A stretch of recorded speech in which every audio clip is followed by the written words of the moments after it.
Hello everyone, welcome to my YouTube channel JNS Education. Education is the way of living life. शिक्षा जीवन जीने का तरीका है। आज का समय हम देख रहे हैं बहुत ही क्रिटिकल तरीके से समय गुजर रहा है आजकल सभी का, खास करके विद्यार्थियों का। लॉकडाउन की वजह से कोरोना काल में स्कूल कॉलेज बंद हो गए हैं, जिस वजह से पढ़ाई पर एक बड़ा संकट आ गया है। लेकिन ऑनलाइन क्लास एक ऐसा माध्यम है जिसके द्वारा पढ़ाई विद्यार्थियों की सुचारू रूप से चल रही है। एक ऑनलाइन ही एक ऐसा माध्यम रह गया है जिसके द्वारा विद्यार्थियों को अपनी पढ़ाई करके अपना भविष्य संभालने में सहायता मिल रही है।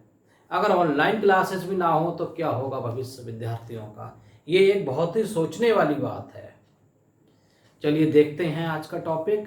आज का टॉपिक रहेगा आपका कोएफिशिएंट ऑफ स्टैंडर्ड डेविएशन। मैंने अभी तक आपको जो क्वेश्चंस कराए थे, जो लेक्चर्स दिए थे, उसमें मैंने आपको बताया था कि स्टैंडर्ड डेविएशन की calculation individual series, discrete series and continuous series में किस तरीके से करनी है। उसमें मेथड यूज हुए थे आपके डायरेक्ट मेथड और इनडायरेक्ट मेथड। आज आपको यह सीखना है कि कोएफिशिएंट ऑफ स्टैंडर्ड डेविएशन कैसे निकालना होगा। तो कोएफिशिएंट ऑफ स्टैंडर्ड डेविएशन की अगर हम बात करें कि तीनों सीरीज के लिए, इंडिविजुअल सीरीज आपकी, दूसरी आपकी कौन सी सीरीज है, आपकी दूसरी सीरीज है डिस्क्रीट सीरीज और तीसरी सीरीज है continuous series.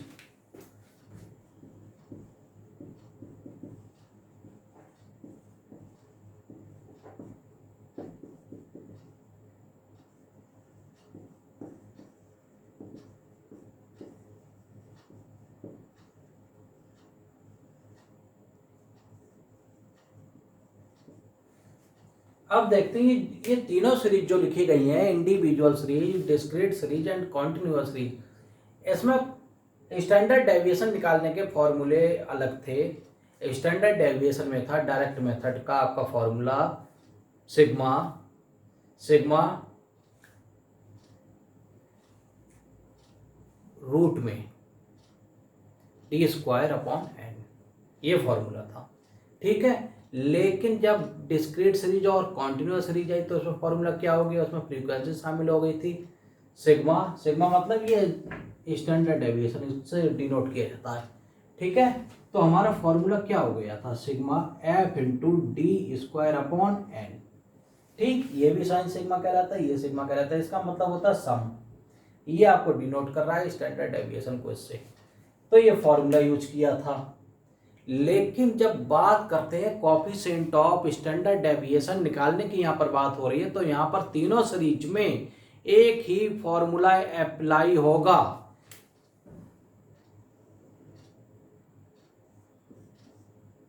Standard deviation equal sigma upon x bar.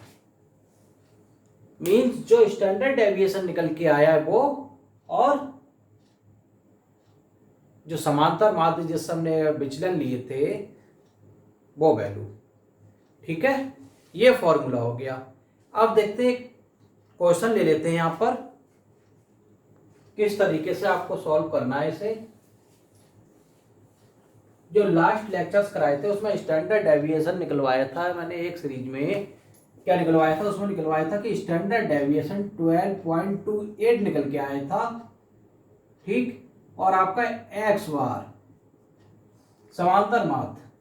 ठीक है, मीन कितना निकल के आया था, मीन आया था आपका 28 निकल के आया था। अब हमें यहाँ फाइंड करना है कोएफिशिएंट ऑफ स्टैंडर्ड डेविएशन, चाहे इंडिविजुअल सीरीज की बात करें, चाहे आपकी डिस्क्रीट सीरीज की बात करें, चाहे कॉन्टिन्यूअस सीरीज की बात करें, तीनों सीरीज में एक ही फॉर्मूला अप्लाई होता है, क्योंकि standard deviation upon x bar. Formula क्या है, standard deviation equal standard deviation upon x bar. ठीक, तीनों में एक ही फॉर्मूला अप्लाई होगा। तो हमारा देखो कितना निकल के आया था, 12.28 अपॉन स्टैंडर्ड डेविएशन आया था 28। अब क्या करना है, इसको सॉल्व करना है भाई। अब इससे पहले इसको समझो कि जो कोएफिशिएंट की यहाँ पर हमने बात की, कोएफिशिएंट आखिर है क्या। यहाँ पर आपने क्वेश्चन तो समझ लिया, आपके माइंड में एक बात आ रही होगी कि ये कोफिशिएंट ऑफ स्टैंडर्ड डेविएशन है क्या। जब दो सीरीज दी गई हों या दो से अधिक सीरीज दी गई हों, उसके अलग अलग हमने स्टैंडर्ड डेविएशन निकाले हों, तो स्टैंडर्ड डेविएशन किसके अंतर्गत आता है, मेजर ऑफ डिस्पर्जन। तो हमें यहाँ पे ये देखना होगा किस क्वेश्चन में किस सीरीज की मेजर ऑफ डिस्पर्जन ज़्यादा होगी, कौन सी सीरीज। यहाँ पर हम बात कर रहे हैं अगर कंपेयर की बात हो रही है तो इसमें कौन ठीक रहेगा, ठीक सीरीज में। तो ऐसा करेंगे, इस कंडीशन में क्या होता है, सभी सीरीज का अलग अलग कोफिशिएंट निकाल लिया जाएगा, coefficient of standard deviation find कर लिया जाएगा। जिसका कोफिशिएंट ऑफ स्टैंडर्ड डेविएशन ज़्यादा होगा, वही सीरीज में जो वैल्यू दी गई होगी वो सबसे ज़्यादा सुइटेबल होगी, अब्सोल्यूट रहेगी, सार्थक वैल्यू रहेगी। कभी कभी ये देखा जाता है कि स्टैंडर्ड डेविएशन का जो कोफिशिएंट ऑफ स्टैंडर्ड डेविएशन निकल के आता है वो 1 होता है या 1 से अधिक भी हो सकता है, ठीक है। नहीं तो मोस्टली वैल्यू किस में आती है, आंसर किस में आता है, आपका आंसर हमेशा पॉइंट में आएगा। किस में आएगा, पॉइंट में, ठीक। अब देखो आगे, अब इसको सॉल्व कर लो, किससे कट जाएगा जी, 4 से, 4 7 जा 28, 4 3 जा 12, पॉइंट लगा हुआ है, 0 बढ़ा दिया, 4 7 जा 28, 3.07 अपॉन 7 से डिवाइड करना है इसे, ठीक। अब क्या करें, 3.07 से इसको डिवाइड कर दिया, 7 यहाँ देखो 3 में तो डिवाइड जाएगा नहीं, तो क्या करेंगे, सबसे पहले पॉइंट लगाया, 7 4 जा 28, कितने बच गए 2, 7 गेट डाउन हो गया भाई, अब कितने बार जाएगा, 7 3 जा 21, ठीक। कितने बच गए अब यहाँ पे आपके बच गए 6, पॉइंट लगा हुआ है, 0 बढ़ा दिया, 7 8 जा कितना हो जाएगा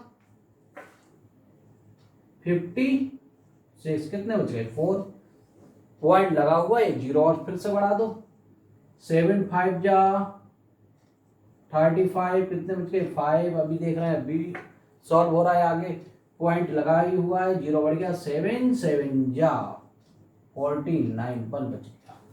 अब आपका ये कोफिशिएंट जो निकल के आया है वो आया 43857। तो हम क्या करें, हम मोस्टली क्या करते हैं कि ये कोफिशिएंट ऑफ जो भी कोफिशिएंट होगा किसी भी क्वेश्चन का हो, चाहे आपके मीन डेविएशन का हो, चाहे स्टैंडर्ड डेविएशन का हो, चाहे कोरिलेशन में हो, तो हम केवल 4 पॉइंट या 3 पॉइंट तक ही लिखेंगे, ठीक। तो ये 7 का क्या करें, 1 बना के इसमें ऐड कर देते हैं।